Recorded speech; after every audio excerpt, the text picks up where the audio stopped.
Go live. Don't be a bratty. Preparing to live stream. I'm going to play the intro. Okay. Okay. And then I'm going to have you just go for it. All righty. As soon as I can. Got it there. Everything's good. And I'm recording now. And there we go. And I'm going to share. Dang.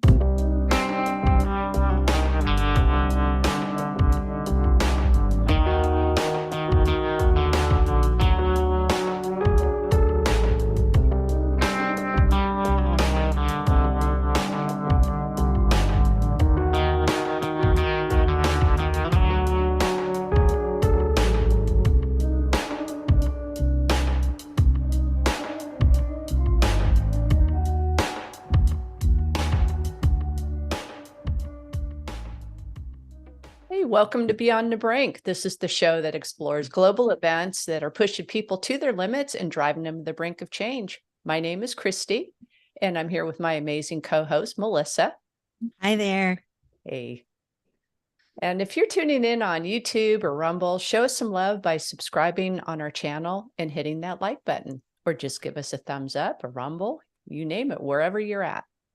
And so for those who are joining us on X Spaces, please share the space right now so we can get more people in here. That would be great. You can catch up on all of our previous episodes by visiting our website at vitabroadcastnetwork.com or hear us on your favorite podcast platform. Just search for us using the handle @VitaBroadcast. We are so pleased to have with us today one of our friend and our life. He's a life coach, John Gibson. John has dedicated his career to helping teams work better together. He partners with companies to foster understanding and bring out the best in their people. In his personal life, John is a devoted follower of Jesus Christ. His faith guides him to spread a message of hope and inner peace during turbulent times. John recently released an impactful workshop called The Pathway to Perfect Peace, centered on the principle that true peace comes from connecting to the divine source. So with so much polarization in society lately, we wanted to have John on the show to share some of his wisdom. How can we bridge divides and tap into unshakable peace within? John will be discussing his concept of peace as a person, that when we model the compassion and forgiveness embodied by Jesus, we find harmony with ourselves and our neighbors. John's insights on unity, resilience, and seeing humanity in one another are so needed today. Oh, yes, absolutely. Indeed. They are. We're excited for a thoughtful discussion on how each of us, with help from above, can be agents of healing. Please join us in welcoming John Gibson. Oh, let's get him in here. He's coming on. How you doing, John? Is he in there? I think we got him. I admitted him. I admitted him into the room. Yes, I did too. All right. All right. How's everybody doing out there in Twitter land? How you doing, John? Good. It's good to be with you all tonight. It is so good to have you here. So we're on Spaces. We had a little bit of some difficulties getting on. Seems to be. That's a shocker, isn't it? We're going to get it one of these days. Oh, my, oh, my. Well, just as long as you have perfect peace, even in the midst of chaos. Amen. Doing good. Oh, that is terrific. It's a timely subject, isn't it? Always. With so much turbulence in this world and just the time of the year to have this conversation, I can't think of a better time for it. So absolutely. But John, we gave a glowing introduction of you. I don't know if you heard about that or not when you were in the waiting room. So, No. But why don't you tell our listeners a little bit about you, how you became a life coach and how you got to where you are today? Okay, well, I have been a business owner, been in sales for many years, and I was in management. But in the midst of that, a couple of things happened in the 2000s that took me down this road. One was that a good friend of mine became a life and business coach, and he said, "John, you've always been doing this, sort of. You'd be really good at it. Why don't you check it out and actually get some training for it? There are schools for people to learn that." So I did indeed do that. And I love it because it really operates on the basis of the understanding that telling, selling, and yelling at people isn't going to generally get them out of being stuck or into great action where they can flourish, but rather if you go along with them and you help guide, but also just you're there to support and to draw them out, that can really make for some great success. So in any event, that really appealed to me. And I've done it even during my professional career, done it on the side, and then lately much more full time.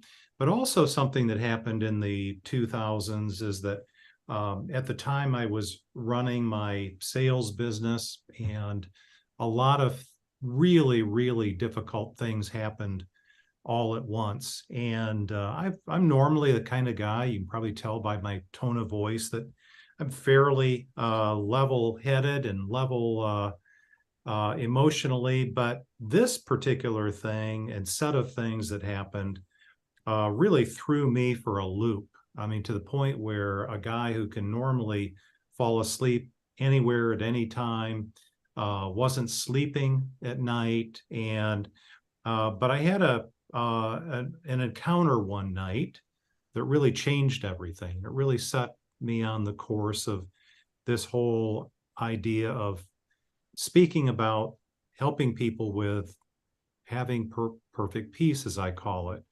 And in fact, it was really funny that we're actually getting set to move. So we've been doing a lot of cleaning, and I found an old cassette tape. I don't know if anybody remembers cassette tapes, but I do. I found this old cassette tape of me speaking on this very subject, like almost exactly 20 years ago, which is right when I first started to learn these lessons. And man, I'm listening to that, and I'm saying, man, this was good stuff. I'm taking notes of my past self speaking about this thing. But in any event, really my interest in all of that is, as I said earlier, is to help people in the midst of what is a difficult world to live in. Difficult not only externally, as Christy said, but even more of a challenge is the issues that we have internally, and to help people to not be in that chaos, but to be able to conquer it, be able to actually operate out of perfect peace has been a big deal. And that's whether they're, it's how they operate in their business, their marriage, their family, or whatever. So that's kind of where I'm at right now. And been teaching a series of online courses regarding this. And so it's really neat, again, when you actually see the fruit, when you see people that are helped in a monumental way, it just, it's worth everything just to see that. Yeah. Well, you had shared your PowerPoint with us, and really appreciate it. You have a 6-week outline. Is it still 6 weeks, or have you, I know when you shared the PowerPoint, it was still a work in progress. So have there been any changes to this? So I was doing twice a week this course, both, the same session, to do 2 different groups at different times. And I called it a pilot course. So I just had a number of people in, and we were, learning as we went, but it went fantastically well. And we've really just concluded that. We sort of tacked on another week or 2 because people wanted more. But so I really want, as I look at this, want to take that into having more of those online courses. And when I say a course, I don't mean send somebody a a step-by-step thing. No, this is very interactive. I look at, in fact, the name of it was Pathway to Peace. And if you can envision a pathway, a road, a trail, it's really helpful when you have a guide. In this case, there's two guides that take someone on this pathway. And so it is like a sort of a group coaching. There's teaching in it, but it became, and why it, I think, was so successful is it was not only interactive, but it was also very experiential. So there were ways that people could actually experience and interact with perfect peace in every one of those sessions directly. So I have a question, John. In some of our previous conversations, I think you kind of touched a little bit on I don't even know how to say what I want to say here. There's a lot of folks that whenever you talk about Jesus, they get real sketched out, real standoffish, don't necessarily want to have anything to do with that because they think it's just going to be just overwhelming. And it makes some people uncomfortable. But your approach to this, the way I understand it, it incorporates Jesus in that pathway to perfect peace, but not so much, not maybe the conventional way, I guess. It is when I know I'm not saying what I'm wanting to say correctly, but do you kind of understand where I'm coming from? Oh, so perhaps what you're saying is that people really have misgivings about Christianity. They might have misgivings about anything that smacks of religion, those sorts of things. And so the way we make the course is that it's really not religious, and it's strictly about introducing people to helping people to connect directly with Jesus. And Jesus never came to found a religion. It's sad what human beings make things to be, and that aren't necessarily helpful. But Jesus didn't come to found a religion. He came simply to make perfect peace available to every human being through himself. And, we have, as I see it, and one of my real interests is in working in corporate America, working with people in the marketplace. And, what you see out there in the marketplace, because there's so much stress, so much unrest, so much anxiety and fear and so forth, that employers have started to recognize that if their employees are under those kinds of pressures and so forth, they don't operate at a very high level. They're not nearly as functional as they could be. And so therefore, they will go and they'll hire people with an Eastern religious bent, with the hope that bringing in some of those techniques will bring some freedom from stress and help people, again, to cope with, in a better way, the things that keep them from being their best.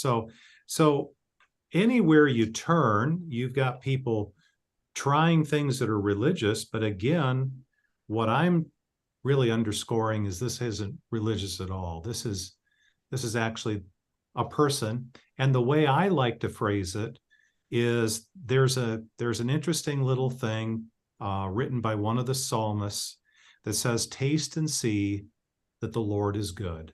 And so all I do is I encourage people, hey, just take a taste, see what he's actually like. And if you like what you taste and so forth, then it's going to have incredible results, but it's never pushed. If you want to take a taste and it's not what you expect or like, no problem. Yeah. So yes, I misspoke. It mostly it was the religion part, the religion part of it, not Oh, Jesus. But that is, I think, the unfortunately, you're right. A lot of folks get that mixed up when they think about it. They they think about the different religions and the different beliefs that the people have when it comes to Jesus, and a lot of times they turn it into something much different than you could have a relationship on your own with Jesus. um, and yeah. so I think that's really a cool point, a cool part of your program that you're putting together, is to bring people closer to have their own relationship. Yeah. And one of the other issues, Melissa, is that literally there are hundreds of Jesuses. There are people make up, whether it's groups or individuals, they'll make up a Jesus of their own liking. So there's a lot of misconception about who he is and what he represents. Frankly, some of these people and groups will co-opt Jesus for their own agenda. Again, making up what is in essence a false Jesus. And again, what I'm really advocating, what I'm really encouraging is that we put people really connect them with Jesus himself. And that's the only way to know for sure. When you experience him firsthand, not in some secondhand or third hand or mistaken way, then everything starts to happen and perfect peace happens. And that's what he came, prophesied many years before his coming. It's a thing that is quoted during the holidays times a lot, that he would be this Prince of Peace. Yeah. And so the distinction I make is that peace is a person. It's not a technique. It's not it's not the absence of conflict. It's not a feeling of tranquility that we're trying to get whenever we can get it. But really, this whole thing rests on the fact that peace is a person, first of all, and that person is a gift. So peace is a person, peace is a gift. I like that. Yeah. That was one of the quotes I had pulled out of this. I'm glad you got to that. So I see in week 1, it says perfect peace destroys the authority that binds to chaos and activates the order, wholeness, and flourishing you are made for. So I'm kind of curious, what kind of discussions came out of that introduction, you will, to week 1? Well, so that definition, the first part of it, that which destroys the authority that binds to peace, is the actual Hebrew rendering of the word shalom, is what perfect peace is. And so, for instance, in the book of Isaiah, it says that he will keep, it's his responsibility, in other words, he will keep in perfect peace all whose minds are stayed on him, to all those who trust in him. And so, it was really great to take people through that and to make the distinction between what we normally think is peace, sort of the normal idea of peace, which again is the absence of chaos or conflict and a feeling of tranquility, to shifting people away from or beyond that to what it is from above. Again, there's a source. There's only one source. In other words, there's 100 or hundreds of different ways to cope with chaos. There's only one that conquers it. There's only one that destroys it. And so it was really eye-opening for people to start to understand that. And of course, it takes time for people to get their arms around it, because they've been brought up in a world, whether they have any religious background or not at all, to try to get it for themselves. They think that peace is something you have to try to to make happen yourself. And so, but it all really became real for people when we had people really literally, we would ask him a question around this subject. And then what I do is I help people to just get quiet and listen for that answer or look for what he might show them. And I'm telling you, Christy, the responses of what people saw and heard was life-changing. And so we would do that in every session, different questions, but that he is always wanting, and it doesn't matter again if somebody's has any background at all or not. He loves to express himself, to show himself, to bring peace to anybody that asks. So, can you give an example for that person who is intrigued by this but doesn't know how to ask? Well, and so that's why, and again, that's why I brought up the concept of a guide. So really, the guide is him, Jesus. He says he's the good shepherd. He is the way. But on the other hand, at this time in our lives, he's invisible to us. Now, once in a while, we'll have an experience like I had 20 years ago, where I just couldn't sleep. I'm down in a downstairs room.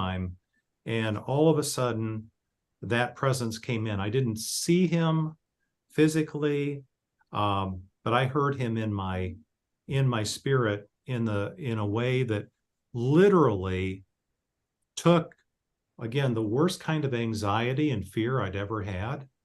And in one moment, literally it was gone.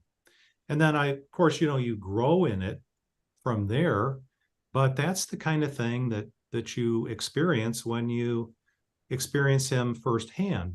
And then, like any relationship, it grows over time and so forth. But so I don't know if that answered your question very well, but that's kind of the essence of it. And so when we talk about these questions, sometimes we just invite people to ask their own questions. Sometimes it's a guided question, if you will, and around what we're talking about. And so, but even in those questions, in the forming of the questions, we're counting on him to guide. And that makes all the difference. Well, I think in the simplest terms, it would seem to me just have a conversation with Jesus. Just have a talk.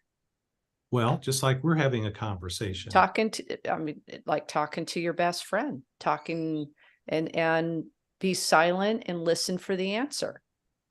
It's exactly what it is, Christy.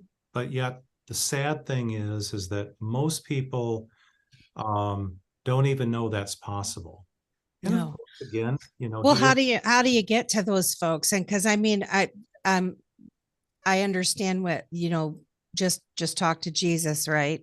But I'm thinking about all those folks that they're so far away from Jesus to even realize that they can talk to him.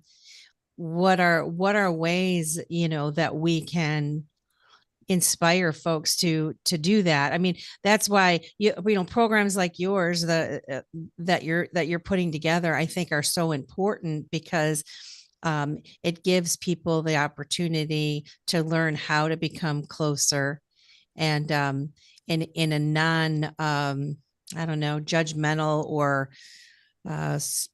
like the religious aspect of it, because I think that is what people mostly push back against, is the religion about it. But if I want to, have family or friends that I think really could benefit from it, what are some ways that we can help them steered into a program like yours, or get into that pathway to perfect peace? Because that is the main objective here, right? Is to get people to want to come and learn how to do these things, or just do it on their own. I mean, you're providing them a way to do it on their own. in a non-judgmental way. Yeah. The guide part of it, though, is really important because people simply just don't know how. And so, again, if you could envision a guide taking people, up a mountain pass, it really helps to have someone who's been there before, who knows where it's going, but isn't at the same time is not dictating, is letting people experience it for themselves. But two things I would say about what you're saying is that the typical way that people will finally come into that path, that will want to take that path, are going to be either people who have had such trauma, such difficulty, that now they're really ready to take any path that will take them to the destination they want to get to. The trouble is that that's what they've been trying to do in so many ways, trying so many things that in the end don't really give them that ultimate perfect peace. But the other thing that helps them is when they see other people who have experienced this for themselves, and they see the results in their life, or they hear their testimony, if you will. What is testimony? A witness is somebody who's seen something firsthand, and they're telling you what they've seen and heard, and if we deem them to be reputable, then wow, it's really something to lean into. So to get people to lean into this really either takes seeing other people who have literally experienced this themselves, or literally they have just got to be hungry enough or desperate enough. Unfortunately, we've seen that in a lot of things. A lot of the things that you two discuss on the program are opening up people to new ideas and new realities that previously they hadn't seen before, right? And what is it that opens them up to any of those things? It's like starting to see that, well, everything else I've tried and everything else I see around me isn't working. I've got to find an answer. So whether it's in the natural to take on certain things like sovereignty or cryptocurrency or other things of that sort that can bring a measure of order in the disorder, or whether it's this, which is the ultimate answer to it all. And what I do, I advocate for both. I advocate that we take steps on the soul level and in the natural, to bring peace and order out of the chaos. But anyway, that's, in both cases, people have to get sort of to the end of themselves, or they have to see somebody really being successful at taking a whole different path, a whole different road in life. And so some of those avenues, like what you just mentioned, cryptocurrency, talking about the show, these are just basically earthly reactions to finding ways to cope, right, with the problems of today, or with our chaos that we're experiencing. But there's a much better way to do this, is what you're suggesting. Yes, and it doesn't preclude, though, those other things. It's just a matter of order. It's a matter of source. So if we look at those other things as being the source of our peace, they're always going to let us down. I don't care how rich one becomes in investing in cryptocurrency, or how much, if we go and try to be preppers, or if we go and try all kinds of things, we can be very successful and we can get a measure of order. But ultimately, in the long run, reality is that there are things we just can't control. Right. So no matter how much we try to control it, we'll never be able to try to control everything. However, that doesn't mean that once we're connected to the real source of perfect peace, that he isn't going to direct us to be creative in putting together things that bring order, that is commensurate with that order from above, And so again, I really advocate for a both and, but only in the right order. So if we start with trying to control everything ourselves, it ultimately will fail. I mean, we don't live forever, et cetera, et cetera. People let us down. There are things in our world that we just can't control, whether it's a war or what have you.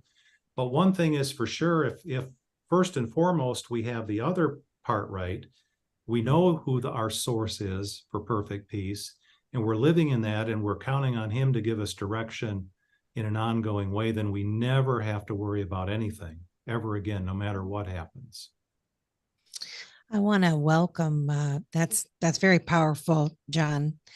I want to welcome I Am and Linda and Simon and the three watching on YouTube. And I just want to let you all know, if you have any questions for John, just raise your hand. If you're here in Twitter or X Spaces, we can bring you up, or you can join us in the chat on YouTube and ask your questions for John. One thing I wanted to say is over this past several years, especially, during the COVID time, it's been very challenging for me personally. And I've always been someone that believes in God. I've always believed in God. I believe in Jesus. But I didn't really know I didn't know how to pray. And, my friends, they have their churches, and I tried being a Catholic, and I've tried, going to different churches and whatnot. And I just always felt like I was falling short. And a lot of the churches didn't quite match up with what my thoughts on Jesus and God were. I mean, my relationship. And so I've always had my own unique conversations with him. And over the past several years, with all of the craziness that we've been going through, I have to say that I really do feel calm, John. Right. And it is what I found was, and I guess this is my testimony, is the more that I trusted in God, and the more that I went to him and spoke to him and let him know what was going on, and just had just crazy talks to him, the stronger I felt, and the more peaceful I felt. And so I would love this for everyone, right? But you just have so many folks that are, I have friends that are just, they don't want to hear anything to do with God. They're just, and it's the religion. And so what you're setting out to accomplish, I think, is very much needed in today's world. And so I commend you for creating this. And I'll do whatever I can to help you and get it out there, because I think that once people can experience this, and you can, go through a program like yours and kind of, stand out, back off way, just let people work it out and teach them the proper way to, to guide them. I think it's just incredible. So. Yeah. Well, thanks. And that is a great example. And so I'm thinking about other things like workbooks or a daily kind of a guide. People hear a lot these days about a gratitude journal, for instance. Well, I would envision something much more than just a gratitude journal. In fact, the thing that Jesus spoke to me in that instance I told you about that changed my life forever were some words that actually he had guided Paul the apostle to write in the book of Philippians, that says, "Be anxious for nothing, but instead with speaking with God and supplication, let your requests be made known to God." And that it also included thanksgiving. And then it said that if you'll do these things, that the peace of God, which surpasses all earthly understanding, will guard your hearts and your minds in Jesus. And that actually lays out what I could see a guide really helping people with is, first of all, the mindset. It starts with a mindset that we have a source that makes it possible to never be anxious about anything. And then guides people in a reminder to set forth day by day what, just a request that they have of him. And then also includes gratitude, which is a huge, huge thing for helping us to have perfect peace. So I'm envisioning, kind of to your point, Melissa, a number of different things that we can do to, workbooks, having these online types of interactive things, lots of other ideas, I'm sure, that can help people not just have a great experience, but actually live it out, actually experience it all the time. I'm glad you made the comment about religion and Jesus, because Jesus didn't come to preach a religion. Right. But I do think that there are many people who, when you have a discussion about Christ, that they think it's religion, and you start feeling, the wall come up. It's like, oh, no, I don't want to talk about religion. And I completely understand why. I have some of my own reservations about a number of religions, the way that they're practiced, and it is completely different than Jesus. Jesus didn't come here to preach a religion, preach rituals, if you will, that you find in some religions. What's your thoughts on that? Well, a couple of things. First of all, everybody believes in a religion, which a religion is really a set of principles that they adhere to. And I don't care whether they're an atheist, they have their religion, whether point. they're in any other kind of, quote, faith tradition.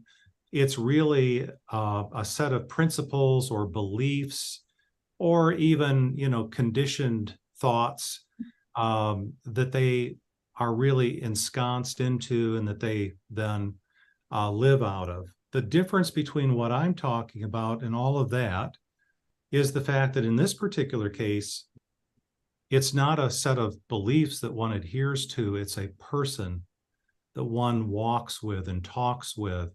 And this is not the universe, by the way. I want to make that clear. This is not an impersonal being that's somehow just out there.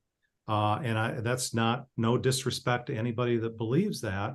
But if I want to have a relationship, I want to have a relationship with somebody who's personal, that is a real person that I can really hear, that has real thoughts about me, and I can have thoughts about them, and we can share those things. We can interact and do things together.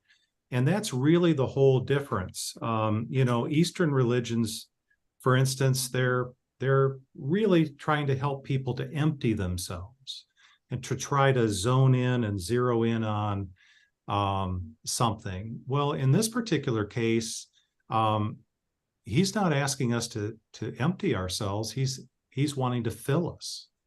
And this is such a whole different paradigm. And will some of those other things give somebody temporary tranquility? Absolutely. I mean, but it's on the soul level only. And it's something that you're really ultimately the source of yourself. And honestly, I've found out how limited I am, and I don't want to be the source of anything, because I'm not capable of getting ultimate results. So back to your question about religion. And so what was Jesus about? Jesus only spoke about one thing, really, and that he had come to make the realm of his Father, the realm of heaven, available again to human beings. A place, by the way, where there is no chaos, there is no disorder, where everything is totally aligned. That had been lost. It had once been made available to human beings, and we as human beings chose to go a different way, and that was our prerogative. He made it possible so that we could choose that. But the fact remains is that he came to actually make it available again, so that we could experience this realm that is not from this earth, that where everything is perfect, where everything is in order and aligned, and not. And this is one of the problems with the Christian religion. The Christian religion is typically about trying to get people to be converted so that they can someday go to a place called heaven and be free from some kind of a really bad end, and so on and so forth. And that, again, is not something that Jesus taught or that teaches today. Jesus is alive. He's right here in this conversation. He wants us to even now be able to experience his Father's realm from above. And yes, there is a time, I believe, beyond our death, our physical death, that we will get to more perfectly experience this. But one of the misnomers of the Christian religion is you have to wait for it. That's not what Jesus came to bring us. He came to bring us something we could have right now, and not only have for ourselves, but actually to pass that on to other people, to live in such a way that we bring that peace to others. We help them live in the same way and experience the same thing, not by forcing it on them, but simply demonstrating it. Well, and free will. He was like the ultimate teacher of truth, right? The spreader of truth. Jesus was. Yeah. Is. Yeah. Yeah. He's literally not just teaching it, he is. Mm-hmm. Yeah. Mm-hmm. And it really is comforting, and it brings peace to us when we know we have certainty, when we know that we know that we know that what we're engaging with is true.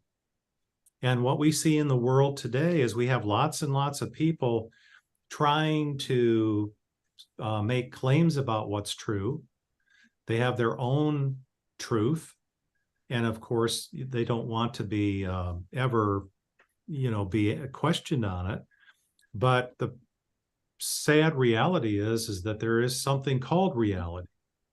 And reality is what you bump into ultimately, whether you like it or not, or you think it's true or not. Reality is reality. And so to deal with it, it's a pretty good idea to be connected with the one who is reality. Powerful. It's true. Yep. I definitely I believe that, and it has made a difference in my life. Like I said, and the more that I embrace it, the more beautiful it becomes. The more beautiful it is. And So let me ask you a question, Melissa, and this is kind of how we do our thing. What's one example of how that has played out in your life that made a remarkable difference? What's just one example? Oh boy. Well, so back when everybody was required to get the Yeah. I remember that. There's many reasons why I wasn't going to do that, but main reason was my health and not being able to do it. For that reason, having a prior response to something like that, and so I just knew I wasn't going to do it. However, my work was requiring it. Everybody was doing it. My superiors were like kind of really encouraging me strongly. And that's a nice way of saying it. In case they see this later. But I stood in with God and said, for my own reasons, and I stood up for myself, and he was there with me. when the words were needed to come out, they came out. And I felt peaceful. I felt not afraid to lose my job. And there was a very good chance that I could. I mean, they had rules, and but I just trusted that I wouldn't. And if I did, I was going to be fine. Everything was going to be okay. And even now, like with people, when with illness and whatnot, I mean, I used to kind of be afraid to die. When I was younger. I'm not afraid. I'm not afraid to die anymore. And I mean, that's powerful. That's really powerful for me to say it. And when I say it out loud, the more that I say it, the stronger I become, and the more that I know it's to be true, right? If I feel peaceful. So I mean, Beautiful. that's my and I don't know if you would have met me, like I said, I've always had a relationship, but not like this. And I just found that the more that I embraced it, the and it nothing to do with religion, nobody telling me anything, and it just got stronger and stronger. And I also see it. I'm coming in contact with other folks that are like, we're kind of resonating with one another, and we're kind of being drawn to one another. And the more people like that I find myself around, the more I feel free to just speak however. And if I do talk about God, if I talk about Jesus, and I used to be more afraid to do that because of people having judgment and arguments over it or whatever. And I'm not so much anymore to do that.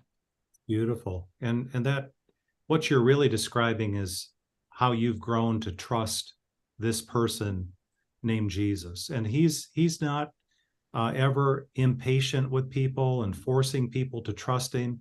He just keeps saying, hey, give me a shot, taste and see. And the more we do, the more we can see how we can trust him totally, even to the extent of what you just said. We understand that what he said is that if you trust in me, you will never perish. You can never perish if you trust in him. And even where he would talk about, what, you're never going to go without if you walk with me. So, I mean, it gives us this incredible peace, right? It's not just some nice platitudes about Jesus is the Prince of Peace.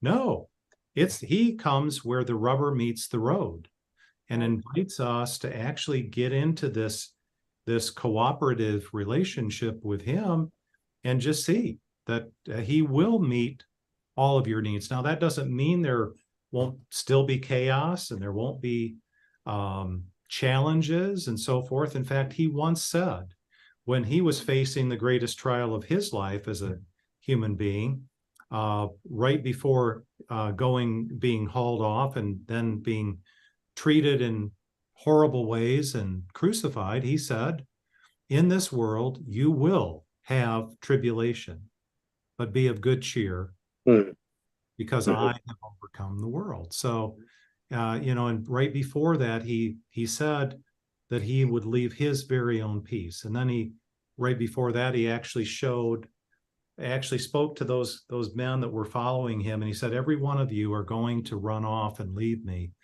and essentially betray me, but I'm not ever alone.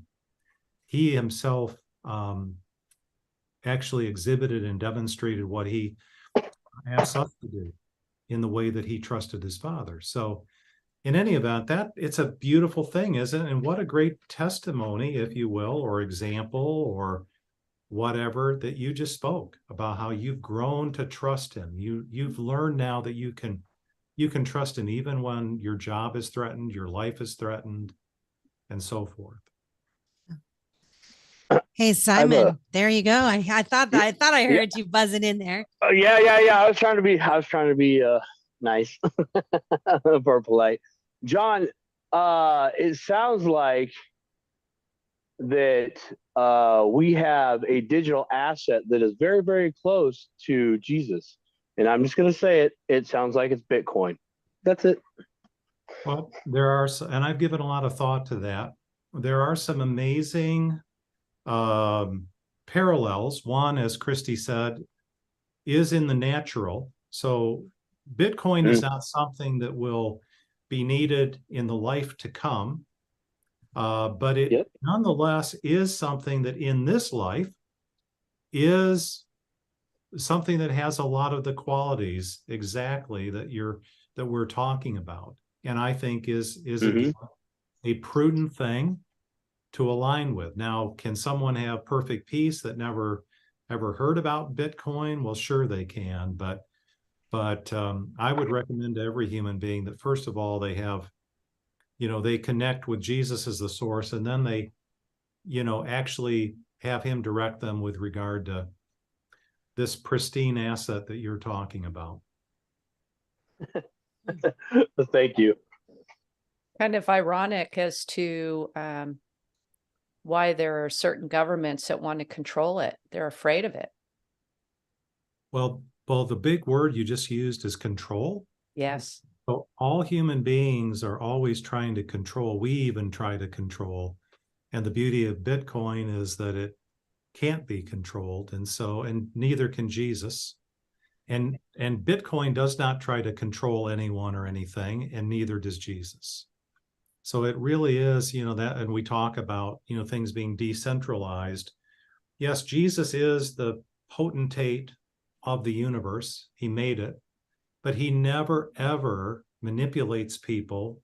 He never, ever forces people to do anything. That's the amazing thing. Now, chaos, on the other hand, is always doing the opposite. Chaos is always trying to force people, manipulate people. There's a lot of chaos going on right now, isn't there? But the thing is that it's always been going on. Now it is exacerbated, right? But it has always, always, always been going on, and ever since we as people chose that way, chaos has always been present. And not only chaos externally from subjugators, from those that want to dominate and domineer, whether it's us, ourselves, or whatever, but so it's not just from the outside. The thing I really want to make clear to the audience tonight is that the greatest amount of chaos comes from inside of us, that we allow to be there. And we've heard in circles of the crypto circles, fear, uncertainty, and doubt. Yeah. Well, that's a real thing, but no matter how much of FUD is brought to bear, it's our responsibility to either let it take hold of us or not. And that's where having Jesus really helps, frankly. He totally is the antidote for fear, uncertainty, and doubt. Good point. It seems as though there's always something that's popping up to try to create a division, a doubt, if you will, in a relationship with Jesus. Give you an example. There was something that came out just today. It hit my radar, and talking about how it's, I can't remember, it was a name of basically, the name, I'm having one of those moments. It will come to me, but basically it's like the perfect Bible or something like that. And it was written to basically rewrite the Bible from the original writings. And it talks about Elohim. And I just find that very disturbing about how and it's not even Jesus. It's about how God is portrayed in this. It's called the Naked Bible. That's what it's called. And how God is portrayed in this. And it's pretty disgusting. But I find that this is, just circling in our group of awareness. I mean, this one person who sent out this this link to this video is somebody that we have all listened to.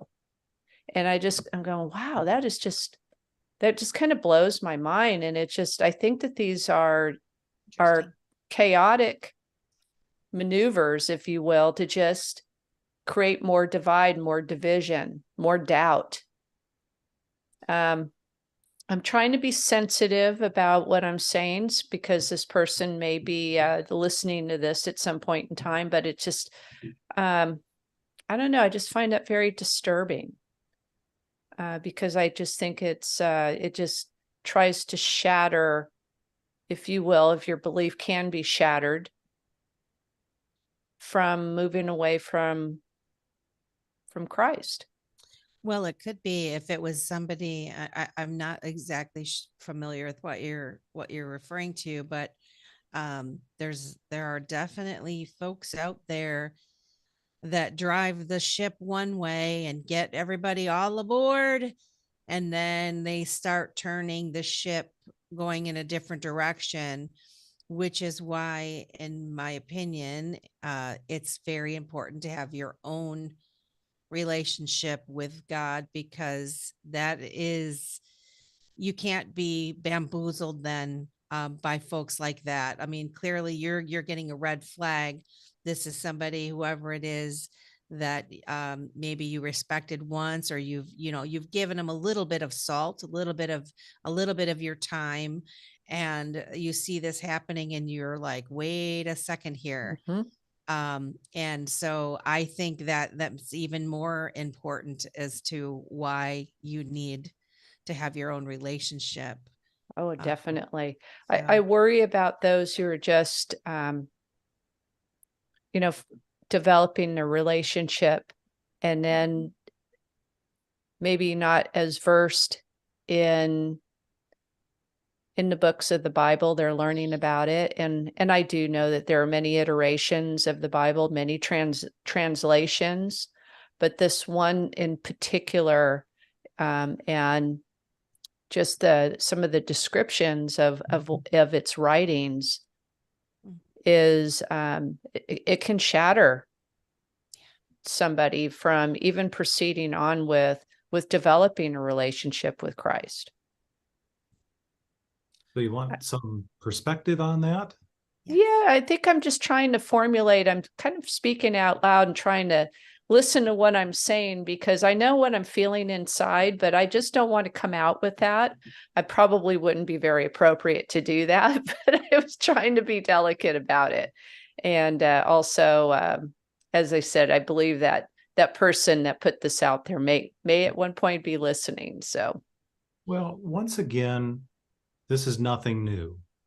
This True. has been happening over the last several thousand years, and it really started right at the very beginning, where this source of chaos and disorder came in to and asked a question of the original people. And he said, did God really say?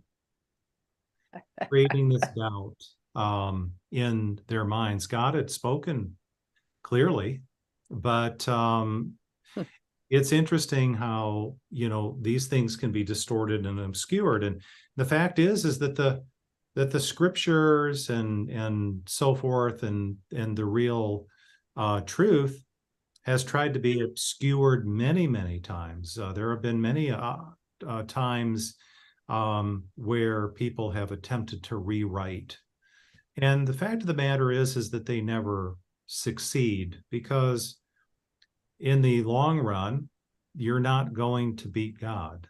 Now, yes, you can succeed in creating chaos for yourself and chaos for other people, but it ultimately doesn't succeed in the end. And but here is the really the dichotomy of all dichotomies, is that we're either going to let him be God, or we're going to try to be God and manage the knowledge of what's right and wrong ourselves. If we're going to try to be God, then those are the kinds of things that happen, where people are going to write their own. And of course, we know from, what is his name? Noah Harari. He's talked about how, with AI and so forth, they're now going to write the perfect Bible, of course, in their image, in their Sure. according to their desires. But so this is Wow. nothing. I hadn't heard about that one. Yes, yeah, he's on record saying, "Yep, we're going to create the real religion. We're going to create a true set of scriptures and so forth and such like." And again, though, this is nothing at all new and nothing that we need to be worried about. Yes, we need to be aware of, and we need to be make sure that we're connected ourselves. To your point, Melissa, you have to have this direct connection. But one thing I would add to it is that we need to be in that connection with other people who are directly connected. So even this thing tonight is kind of a form of that, because no matter what, we are all vulnerable. None of us has all of the answers. We're not all knowing. And so it's really a good idea to have other people around us, or to have guides that really are, connected. But in the end, it's not easy. It's not easy to know this, but it's an interesting thing. And it just almost everyone, even if they've never been connected to anything associated with Jesus, has heard this term, the truth shall set you free, right? Mm-hmm. The problem with that is that is almost always taken totally out of context. Yeah. And What that is truth that Jesus makes, which the one that comes from, is it says, if you will be my follower, if you will commit your life to just listening to me and being in relationship with me and learning from me, letting me take care of you, then you will know the truth, and the truth will set you free, in John's gospel. But it's interesting how even something like that gets totally obscured, Christy, and people can use that, the truth shall set you free. They can use that for anything, right? Right. Except that it doesn't work, but only in one context. And that is as someone who is totally connected with, relying upon this one named Jesus, the real Jesus. I wrote down a couple words, for and from. And I believe that, I think some people who grow up in the church follows various, I'm not going to say belief systems, but they follow various churches, let's put it that way. And they almost have this fear of God, right? And so define that fear a little bit more. Well, fear is being like, oh gosh, if I just don't do the right thing, if I do something that is not pleasing to God, I will not get into heaven, that type of thing. And what I have come to believe is that Jesus died for us, and we're to do things from that gift. It complements something you had said earlier, that we don't need to wait for the eternal life. We can live that now. From something he said. From the gifts that we were given from Jesus dying on the cross for us to absolve us of our sins.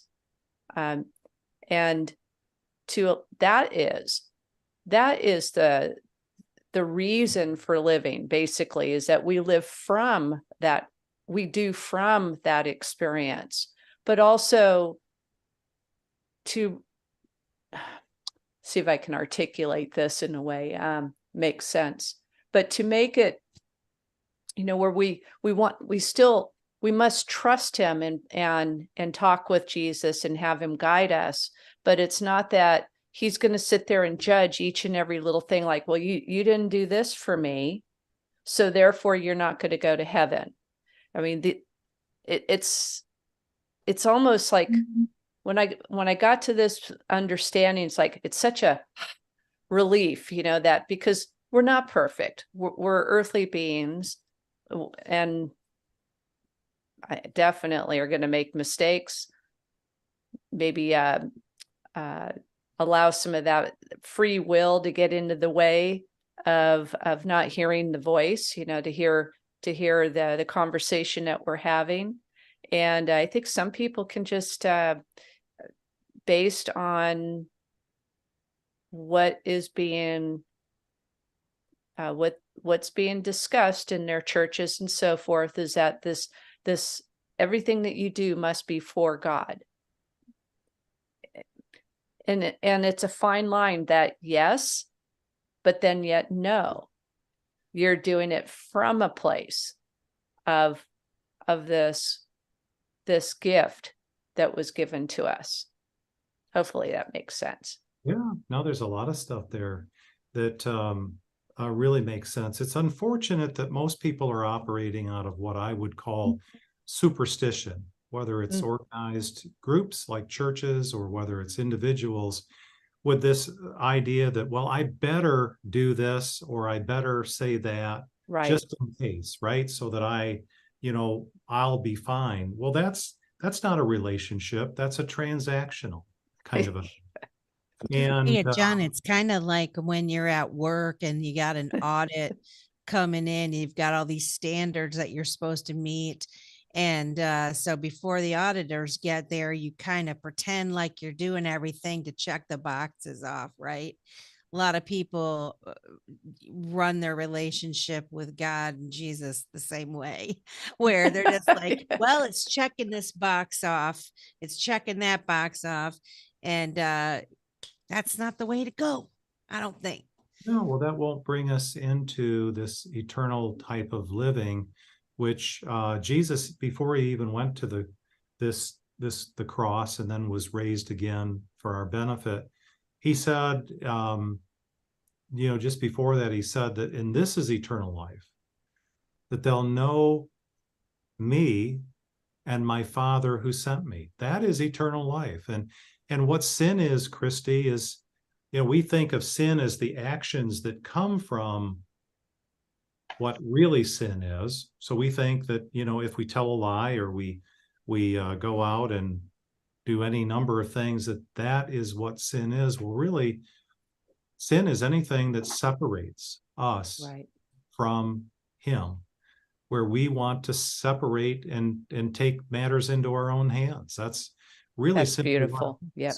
So what it really is that when we, as Melissa's been talking about left and right here, about when we connect with him really, and we see how good he really is and how he speaks to us in a way that no one else could speak to us, right to the core of our being, and we start to see how good he is, then we don't want to be separated from him. We don't want to do things that are out of out of order. We want to just simply, and really the big thing, Christy, is what he's talking about is being before doing. Right. It's what we become, and then out of what we become is what we do, which is very important. I mean, Jesus said they'll know them by their fruit. I mean, there is an outcome, there is something that comes from, who we are. If we're a cherry tree or an apple tree up where Simon lives, it's going to produce that fruit, right? So it's first of all becoming that thing, letting him make us into that thing that will just naturally have that kind of an outcome. But this is a sad thing where, and I don't want to be too hard on churches, because most of these people who are in churches or lead churches are really good people, and they're really well intended, but they've never learned themselves. They've never been taught what is the really good news. They've made up a new thing called the good news. That's, well, Jesus just died for your sins, so if I go say something, out of superstition, I'll be fine for eternity, and there we go. Well, that's not what he had in mind. He had something so much richer for us than that. So these people, though, after you have that part of what they call the good news, then it really becomes about behavior modification. So we're just going to get people to modify their behaviors. Well, again, that is not transformation. That's just, again, That's following rules, being controlled. Yeah. By humans, actually. Yes, it is exactly right. And we believe that there is a force beyond the humans that are doing it that actually tries to enslave and subjugate people. Whether it has a religious wrapper or whether it has a secular wrapper, it's still all the same thing. It binds people. Some of us have been learning language around sovereignty and this idea of posting bond or having a bond. Well, that's talking about being in bondage to something. Jesus came to set us free, but the religion will never set us free. Right. And so what we have to hope for is that more and more people, whether they have a religious background or an a-religious background or whatever, that they can come into something that's way beyond the religious. And honestly, though, I have to say, sometimes when I'm working with people around this idea of the pathway to perfect peace, sometimes it's really easier to connect people to Jesus who don't have these preconceived misbeliefs about what he's about. And if that makes sense. Oh, totally. You had mentioned something about the second law of thermodynamics. I was looking at my notes when we talked a couple of weeks ago. How does that relate to what we're talking about here? Well, we brought up an interesting word earlier called reality.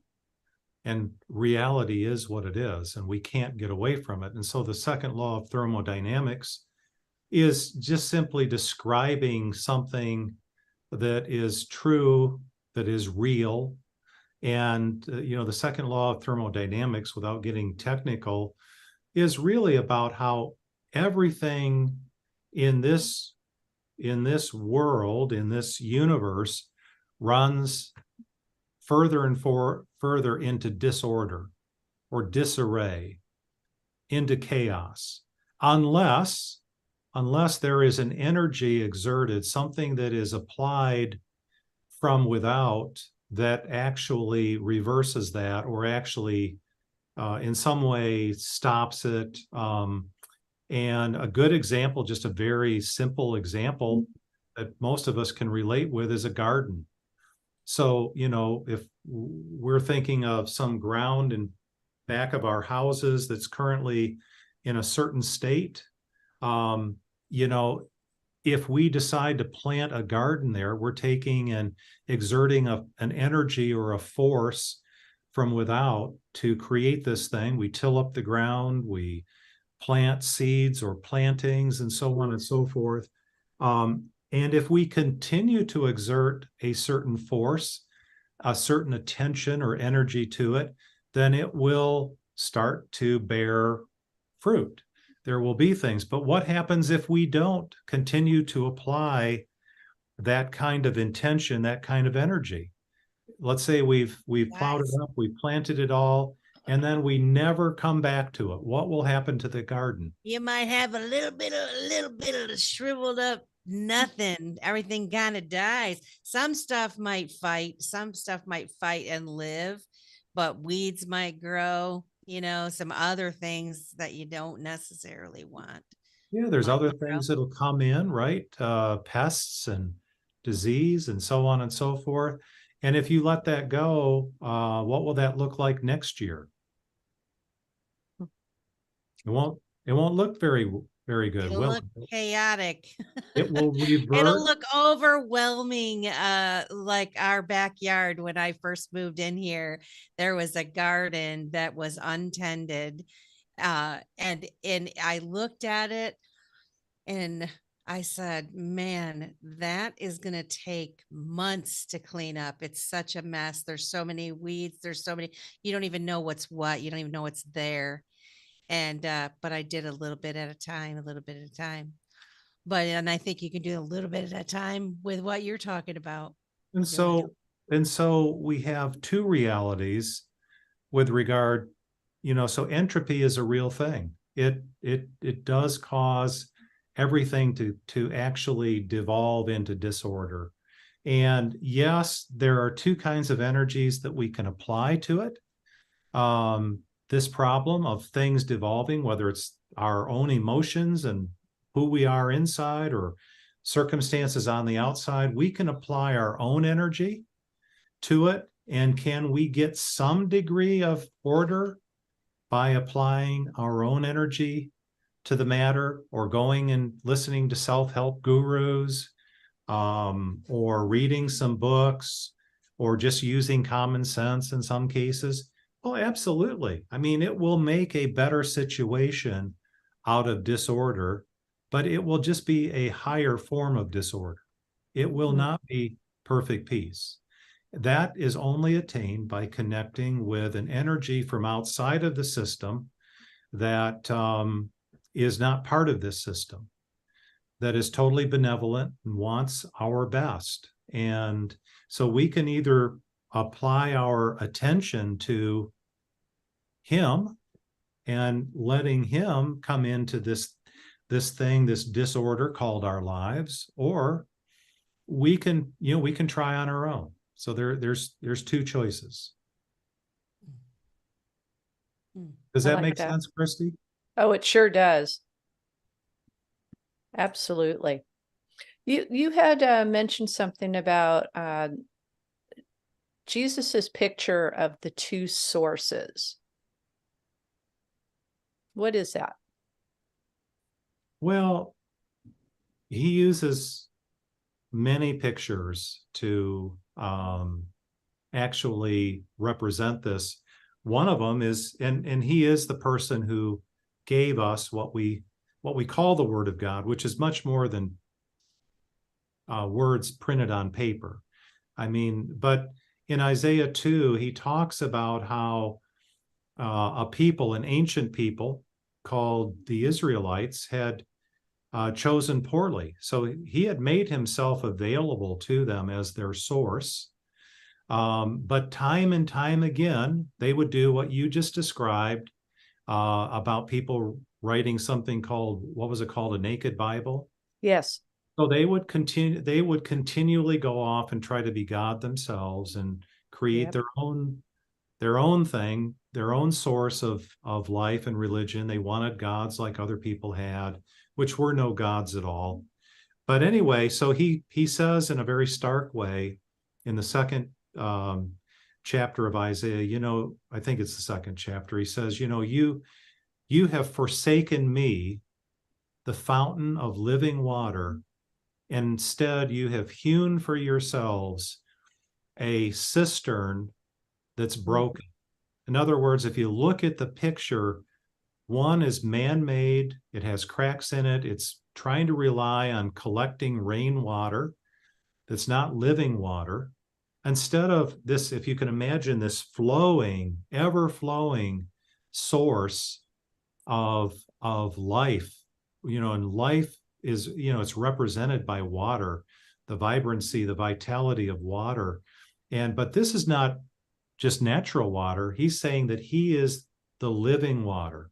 He's something that actually inhabits that water as the source. And this was the kind of thing that, Jesus represented time and time again, when he spoke the wonderful thing that people call the Sermon on the Mount.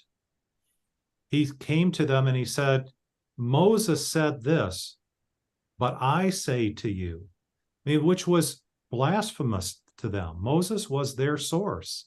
And Moses was true, except that they had misappropriated Moses and his words to mean what they wanted it to mean. But he then went on to say, as great as those words are, I am the real source here. And it's incredible how he laid out that that whole thing. Everything about it is basically it is showing and contrasting the two sources, which is either us or him. That's beautiful. It's an awful lot to think about, but It But- definitely is. but it's so simple. Yeah. It keeps coming back to a very it's not a complicated process, but it is because you're dealing with yourself. Yeah, because we have this mixture of things in us that have been conditioned by wrong beliefs for, Right. our whole society is bathed in it. And it's really a sad thing. But, honestly, it's one of these things where, yes, even though we've been bathed in it, we have this opportunity. And the thing that comes to mind when you say that, Christy, is, you love your daughter. I mean, you're a wonderful mother, and what wonderful mother would want to make it hard and complicated for their child, right? Right. You want to make it simple and so forth. But sadly, and that's what Jesus has done. But what religion does is it makes it hard and complicated. What the world does makes everything hard and complicated. And it doesn't have to be that way. So I really love what you just said about how simple it really is.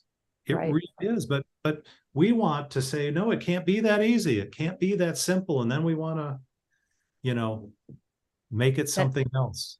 That's What our a free shame. will. Yeah.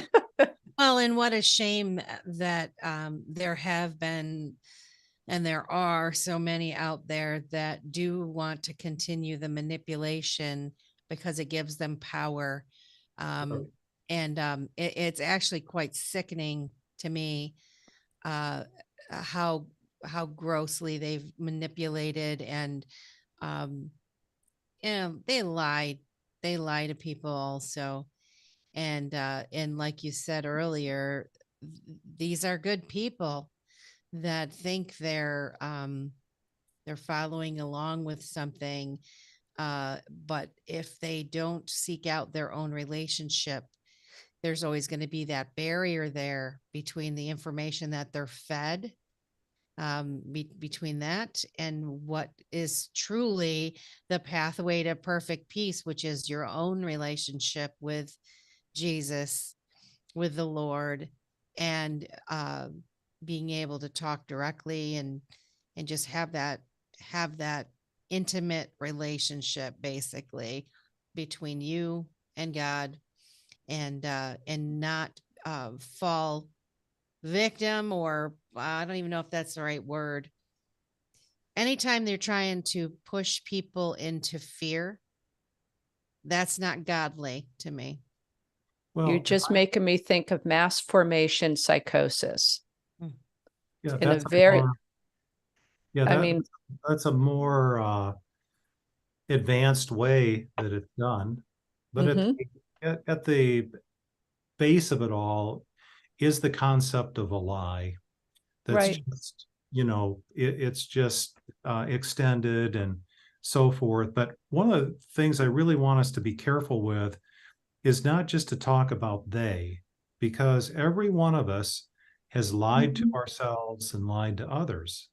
And thanks be to God that he's given us a way out of that, right? Yes. But I Yes. mean, it is crazy how we have lied to ourselves at times, and we We've allowed ourselves to be manipulated.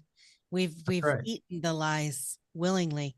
Yeah, and back to free will, Mhm. we have willingly bought into those things. The beautiful thing with free will is it goes both ways. So yes, he gives us the free will to be able to choose evil if we like, to choose separation from him, but he also gives us free will to choose him, Right. to actually connect with him. And that's exactly why he gave us free will, because if he didn't, that would have been the most heinous form of manipulation and forcing people. But I think Simon got a question for you, John. sure. I heard him. Are you there, Simon? I heard Yeah, I'm here. Go ahead. Keep going on, John. I just had some more comments, but that's okay. Go ahead, John. Keep going. Yeah. So one of you were just saying something about another thing that I thought was interesting, but it's escaping me in the moment. But yeah, again, we've just got to be very careful that we understand the idea of the lie. It's always coming at us, but the truth is too. And we just need guides. That's what the whole idea of the pathway to perfect peace is really to simply make people aware of the truth, really, of the way, the truth, and the life that Jesus said that he was, and help people to practically connect with that, not just in some mental way to agree with. It does one no good to just simply mentally think that this is a good idea. The only way this makes sense, and the only way it will make any difference in our life and in the life of the people around us, is if we actually connect to it in reality ourselves.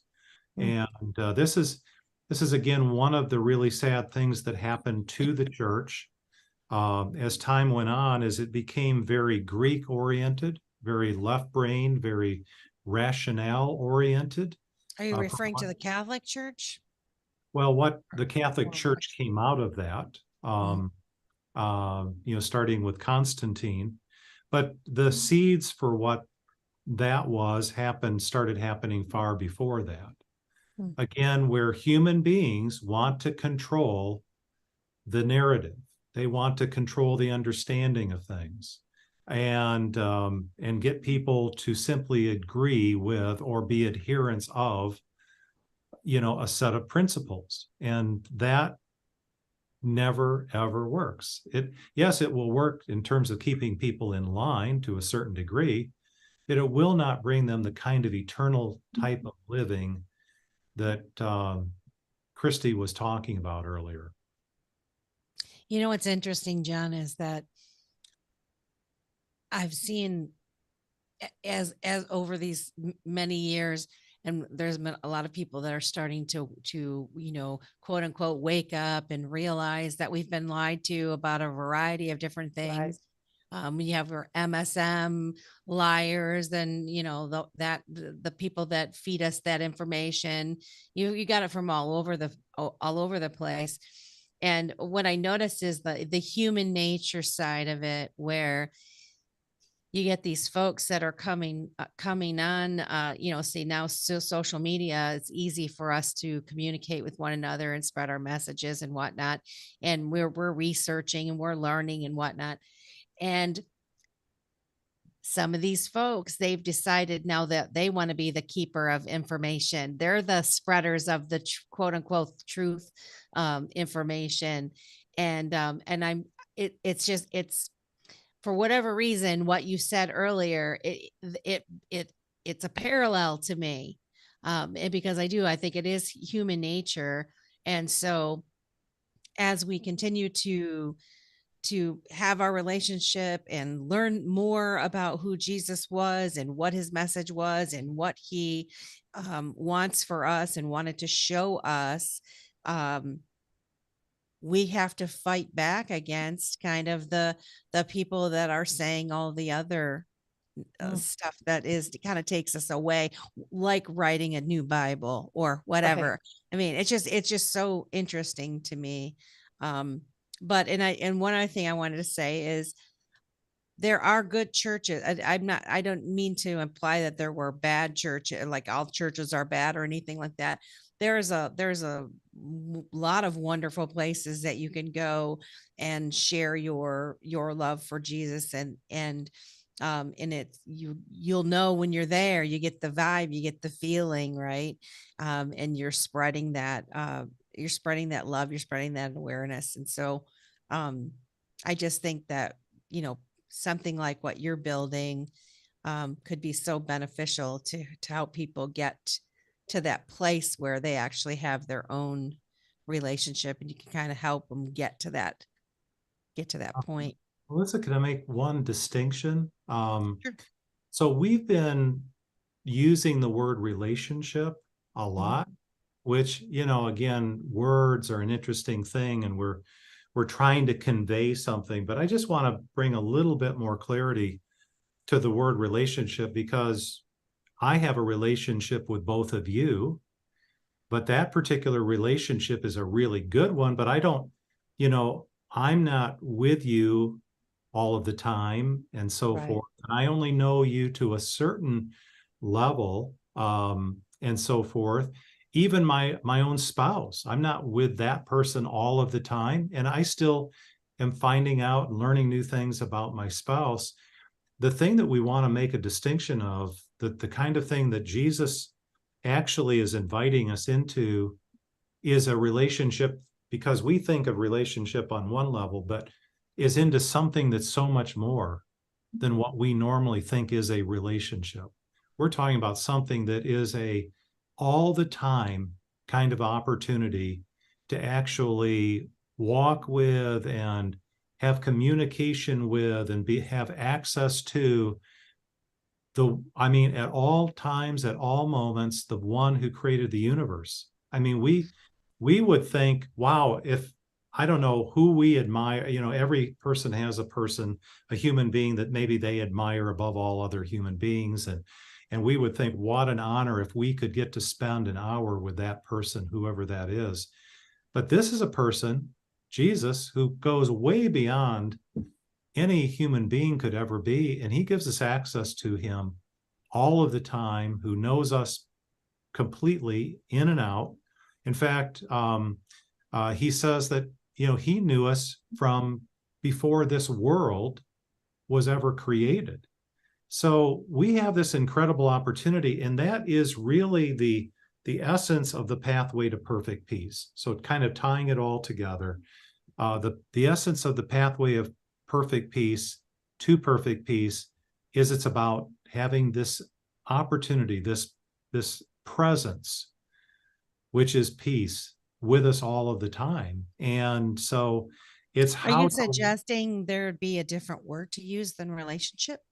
Yeah, and I've thought often about it, and I think it's important sometimes to think in terms of other, constructs. Soulmate? I don't know. Huh? Would soulmate be better?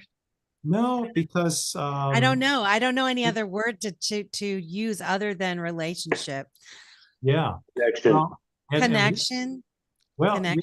yeah, it's a connection, but again, it will go beyond any kind of human words. But it's interesting that, again, I started to mention the Greek versus the Hebraic mindset. In the Greek, the word know means to know about, to know facts about, to know things about something. In the Hebrew, it's about intimacy. It's about knowing at a much deeper level. And so that's what we're really getting at, is that every human being has this incredible desire, really, whether they know it or not, to be known and to know at that level. And most human beings never even begin to experience what it is to really be known in that way. And so what we're getting at, that's what really gives us this perfect peace, when we know that we know that we know the one who is peace, and we can trust him implicitly, but not just to be some Santa Claus that gives us this perfect peace, but no, we're in this interactive kind of a relationship. Jesus actually describes it in terms of abiding, which is, the root word is abode. That means to live, where we live. It's actually, that's starting to get more closer to the concept of we abide with him, we remain with him, which goes beyond relationship. And the distinction, Melissa, is that you will hear people say, well, okay, we have gone past this religion thing now into relationship. But many of those people who think they have gotten free of religion and into relationship still don't really know him. They still don't know how to hear his voice. Jesus said that my sheep hear my voice. Well, what does that mean? You know, how do we hear him? How do we see him? And so that's what my whole point of all of this is to help people to do that, to help people to literally experience him, to hear his voice, to see him in action, to be able to take whatever issues, anxieties, fears, doubts, uncertainties about the past, the present, and the future, to bring those to him and know that he will answer. And so, you know, I think while it's one of those things, Christy, that's extraordinarily simple, in essence, it's really, because of all the other clutter, it's not easy for people to get to unless they have unless they have some guidance. And that's all that I'm hoping to help people with. And it's really what a thing called a church should be, but usually isn't, unfortunately. If any of our listeners wanted to take one of your courses or get in contact with you, how would they do that? Are you offering that? Are you at the point where you're expanding it to outsiders and our listeners at this point, if they wanted to? Or Well, yeah, I would love to do it. And if there was people that wanted to do it, we'll do it. And we'll do it, you know, without any cost at this point, just to help people. And really just to get your feedback, you know, is really all. But you know, I would just have people email me at John Gibson, JohnGibson, at D as in dog, L as in Larry, G as in goodness.com, or .coach rather, I'm sorry, .coach, COACH. Yeah, and just reach out and, you know, would love to have some discussion, but I am going to expand it. And one of the things that this has really given me some pause is, and I'm going to be out coaching a radio station, a country radio station of all things, in Colorado this coming month. But I think that it could be cool to have, you know, to do this like you're doing it, either with X or with a literal radio station, and have Q&A. Well, you know, there's such a thing called Vita Broadcast Network. And that's what's got me stoked. And what I really like, and of course, the two of you have really provided great questions, but what I really like is literal connection with the listeners, the Q&A. I mean, there is no question that I don't like. So, and that's because I'm relying on the Prince of Peace, not on my own on wisdom. But I just think there's something magical that happens when people get together and just freely discuss these things in a non-religious way, but connect with the real source. I agree. I do too. Well, we're coming up to a close here. Any last words? Simon, did you have anything that you wanted to contribute? We're going to need another show. I think we can arrange There's a few that. times I wanted to jump in, but I didn't feel it was necessary. John was really on a roll there, so I held back. But I find it very ironic that John's last statements just moments ago, that he doesn't mind the Q&A, but he prefers the give and take from the crowd, so to speak. And I was like, I guess I should have asked my questions. But that's okay. Why don't you? You still have time. You still have time to ask your questions. Absolutely. Sure. Well, let's see here. Okay. So it's not really, they're kind of questions, but they're more statements / questions. So it's the way I dig. In regards to, I'll just say the Bible as a whole. there are many different versions of this. So when I hear personally of others, including this conversation tonight, that they have a relationship slash connection to, or a deeper, we don't have the word for it yet, with Jesus, I pause and I go, so did that come from the book that you're reading, by the way, which is a different version than this book over here and this book over here? Or is it a life experience Those to where understandings. I guess you have your coming to Jesus moment? You're talking about the understandings that I was bringing. Where did it come from? Yes, I mean, yes, because it's like I get hung up, and this is my hang up. I get hung up on the individuals that, they love Jesus. I mean, you can see it's written all over their face. They absolutely love Jesus. And it's like, and I go, so where did you get the love for Jesus? Like, what was your coming to Jesus moment, if you will, your aha moment, so to speak? And most that I've had the courage to ask, because again, this is beliefs. This is a core part of their soul, right? So for me to question it in a way I question it, I have to walk softly, out of respect for both parties. But it's typically from the book or the church. Again, nothing wrong with churches, but I am very much of the mindset that we are all human. We all have the unique ability to make mistakes, intentional and unintentional. And so I question the author of those books, because over time, as you stated before, words mean different things. Like the example of no and no, two different areas of the globe, and it has a connected meaning, but totally two different meanings. Make sense? Yeah. So you just threw out a lot of Go different things there, which are I great. know. That's They're, part of my digging, John. That's part of my, no, they're part of my digging. great. They're great wonderments and questions and so on and so forth. And the fact of the matter is that if we look only at sort of things in the natural, yes, those are absolutely things that we would key in on.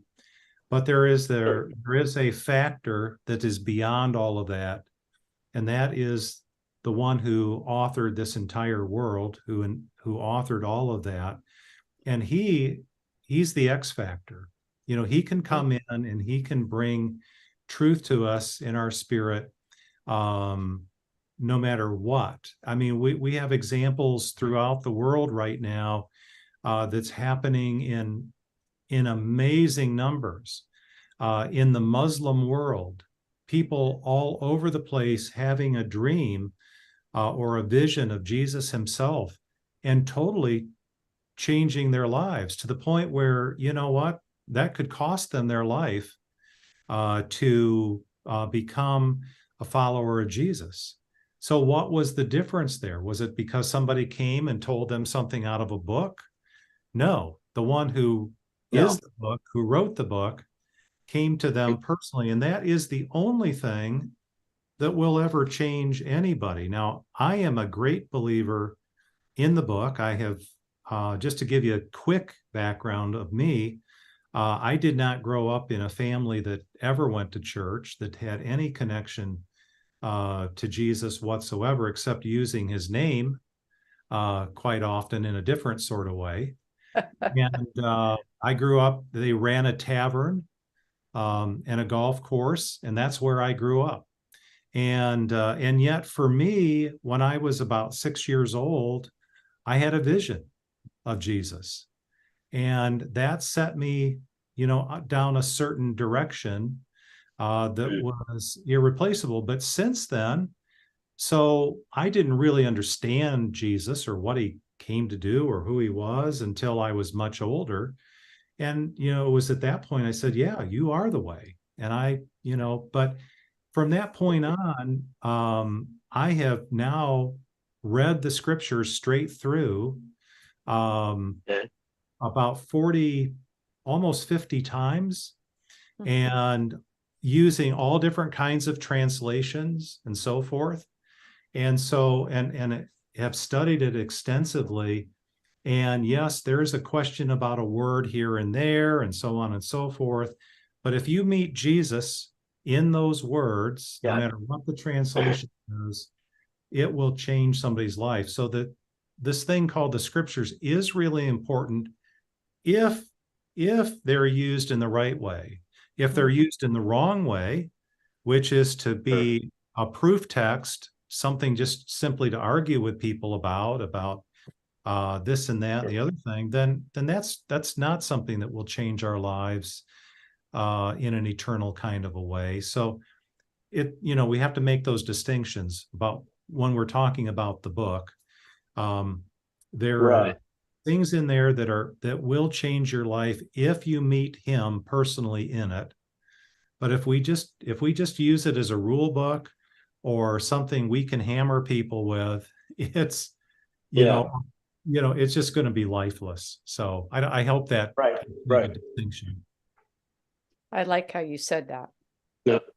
Yeah, that's perfect, because there was a moment earlier in the conversation tonight that my mother-in-law told me, and that was a religious man is scared of hell. A spiritual man has already been there. Oh, and never heard that. That's really good. Oh yeah, it is because I think for the word that was heavily used tonight, the relationship, Jesus has to come to you. You got to get the X factor, in some way, say some form, however it came to be. And from that moment going forward, you now have a foundation to build upon in your time, in your way. I see I don't have the words actually. Even in my own life, I have I can look back through my history of good decisions and bad decisions. And when the help came, and there's no logical way to explain it other than Jesus, God, universe, whatever choice word you would like to put there, not of this world, and the source are totally applicable for all those situations. And it's from those situations that for me is personal confirmation of the existence of. And I really think that when people have those, as I said earlier, you're coming to Jesus moment, it's more of Jesus coming to you moment. It happens to all of us multiple times through our existence here. And for those who have recognized it, you yourself, John, you stated tonight that you had a vision of Jesus as 6. Well, that's what got you started, right? And it's that event for all that gets us started down that path in which you are trying to help others coach and take further down that path. Which I honestly, dude, I really commend you on that. That's really cool. And I can hear it in your voice, and that you don't come from a position, as you stated, of a church, which for me is the difference between a religious man and a spiritual man. The spiritual man is not of this world. The thing that they are connecting to, Jesus, is not of this world. It is far deeper, and there are no words in my vocabulary to describe it or to communicate it, other than when someone has their very own Jesus coming to them moment. Well, you're describing exactly what Jesus said to a very religious man, as recorded in the 3rd chapter of the Gospel of John, the book of John. Nicodemus, one of the Jewish leaders, came to him at night because he was afraid of what it might look like if he came to Jesus in broad daylight, and he asked Right. Jesus, Right. obviously there's something different about you. What's the deal? And Jesus doesn't really answer his questions. Jesus always answers us. That's one of the ways, by the way, that he's speaking to you, when he says things you couldn't think up yourself. I mean, it's quite amazing. But anyway, he says have a few of those.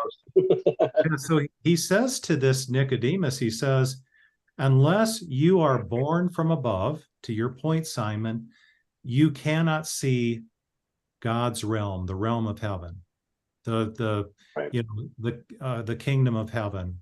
And so that is what it takes. It takes being born from above. Now, that word above could also be translated again, and the Jewish leader got all hung up with, well, how could I go back into my mother's womb again and be born again? So he totally was that example of the religious person who was thinking of it in the natural terms, trying to control it, trying to understand it for himself, instead of having a totally new reality brought to him. So it's exactly what you're conveying. And as far as hell goes, in your mother-in-law's saying, hell is simply the separation, is a place of total separation from God. And again, that is the real problem. And there's a lot of people who will give the stiff arm and say, well, how could a loving God send people to hell? Have you ever heard that, or ever wondered that? There is that, but it's well, the fact of the matter is, I don't know. Simon, you fill his job up for a day and see if you can not do it. And really beyond that, how or why would a loving God force people to be somewhere that they didn't want to be? That would be manipulation, coercion, domination. Right. To take people who had separated themselves from God, who wanted nothing to do with him, and then force them to be in a place with him, an existence with him forever. That would not be love. But that's again how people get things twisted, and want to use these excuses to keep him off to the side and try to control him. And it simply doesn't work. No. I hope that's your kitchen sink, Simon. Yeah, that is my kitchen sink. I apologize. I'm all, please tell me that's your kitchen sink. That is my kitchen sink. I apologize. Dang it. I was just gonna. So John, you're really hitting the nail on the head there. When you speak to the words, the words we get hung up on real easy. Just on the preface of, or just in the sense of, we all come from different parts of America, right? All of us here from America, it looks like we are, on this channel currently. But for those who are not, you're also on a different part of the globe. My point to that is, the words mean different things, and even in the context or the tone, it can get totally taken out of context. Totally taken out of context, and I have found it a challenge of mine to listen to someone in their words and their tone, and then try to discern the words from their tone to really understand what they were actually saying. That's good. That's real good. That's a big challenge. A big challenge for all of us. It really is. Any workarounds on that you have? Great question. In your tenure here at Life? One of the modules in this is communicating in perfect peace. And there is a way to communicate and where we're considerate of other people, where we hear first and then we speak So there is actually a scripture. The fellow who had lived with Jesus all of his childhood, he was a brother of Jesus, didn't believe him totally at first, but then became an ardent believer.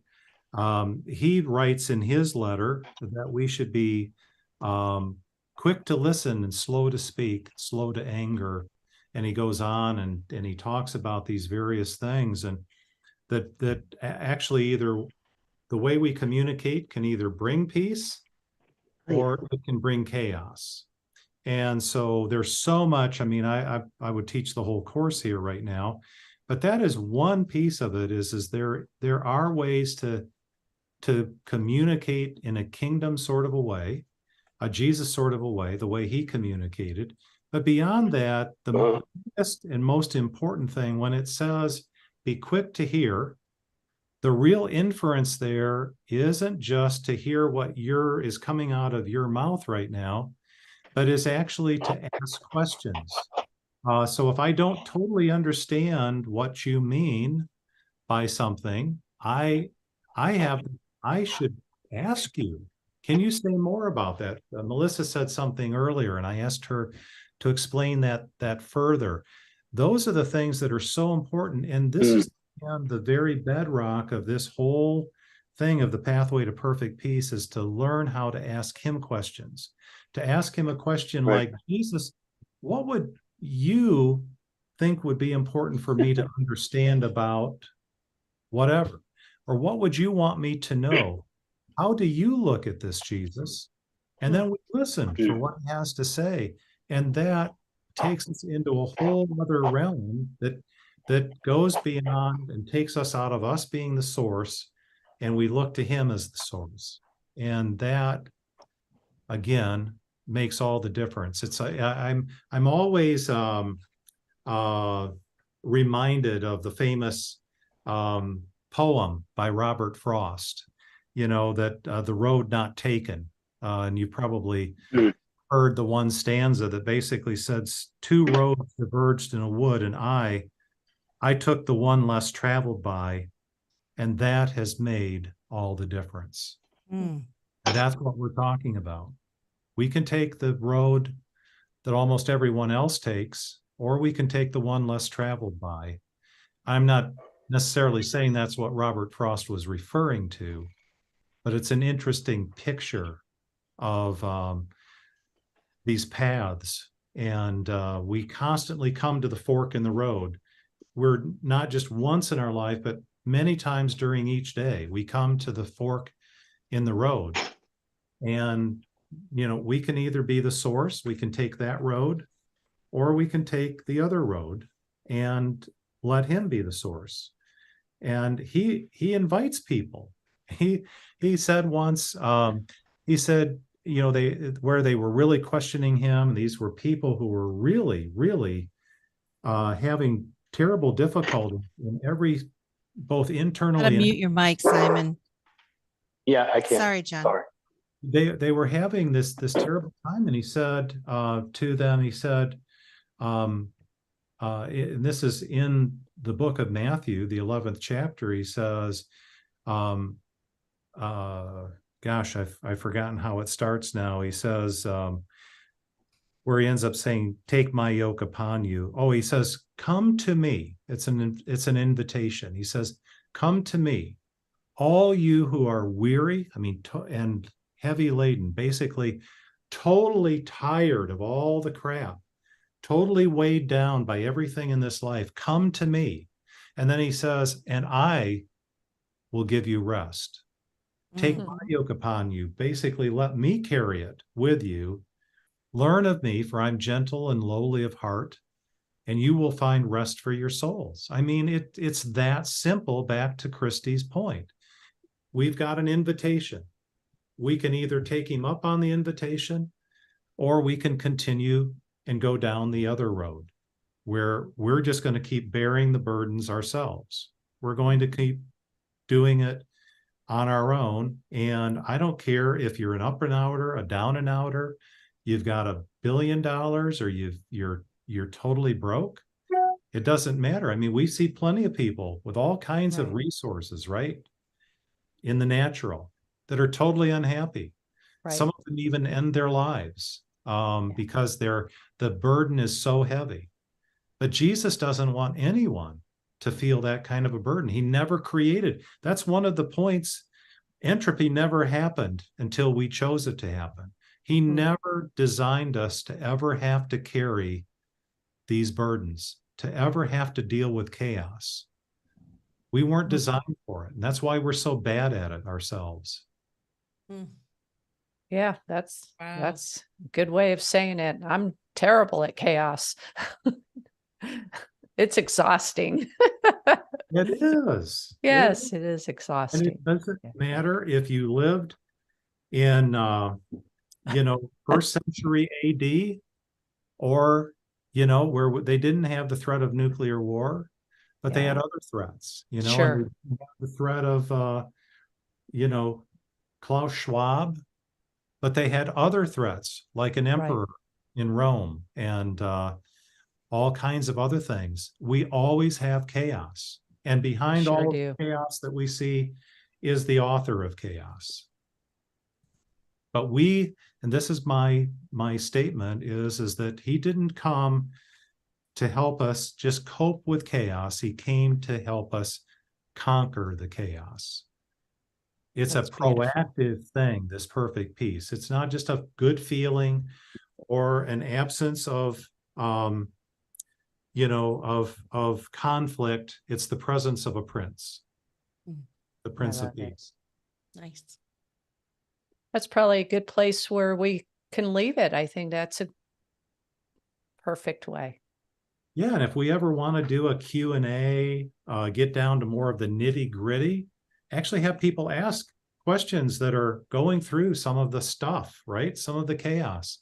We can actually even have conversations with Jesus on this.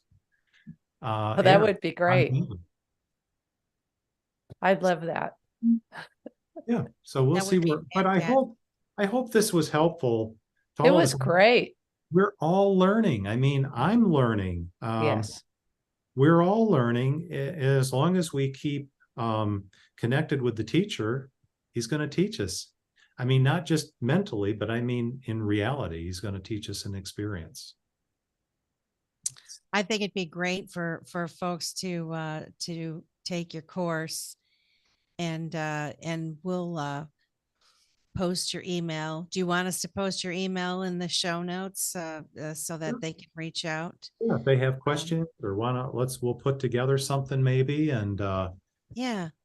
So Yeah, right now we're getting set. As Christy knows, we're working on selling our house and moving to another state. So there's a few things up in the air, but that's the beauty of having perfect peace, is we can make it work no matter what. Go with it. Well, we thank you so much for joining us, John. Simon, we thank you for coming, and Linda and some of the folks that stopped by, and the few that were watching on the YouTube. We thank you. If you'd please like, share, and subscribe, share the space out, share the video out so we can get this out to as many people as possible. And I think that does it, right? Do you have anything else, Christine? I just thoroughly enjoyed this evening. Thank you, John. Oh, it's a pleasure. And again, he's the source. We're just moving with him. So, but yeah, I'd love to talk to both of you ladies and Simon some more about, how a show called Pathway to Perfect Peace, perhaps. Yeah. On Vita Broadcast Network. I think that would be great. And honestly, this is going to be really important in view of all of the things that you so beautifully lay out in your shows. I mean, you're laying out things people need to be aware of, but they've got to combine that awareness with this perfect peace if they're going to really flourish. Yeah. That's the really big deal, because the one who is constantly trying to take us to chaos, or suffering as people call it, that's what they want. They want suffering. That's right. Yeah. The Prince of Peace wants to bring flourishing. And that's what we want for everybody that is part of your audience and everybody that we touch, is we want them to flourish in every way, in the natural, in the above natural, and so forth. So Love it. beautiful. Well, thanks for the opportunity. This has been great to have this conversation. Well, thank you, John. Yeah. I'm going to be thinking a lot of what we talked about tonight. It's just, yeah, thank you. We'll send Thank out you an for invite. planting a bunch of seeds. Yeah, send out an invite and let's have a chat about a number of ideas as they. Sounds good. Can count on it. Well, thank you. Thank you so much. Hope you have a good rest of your day, your night, your morning, whatever, wherever you are watching. And we'll be back again with another episode of Beyond the Brink. Thanks, guys.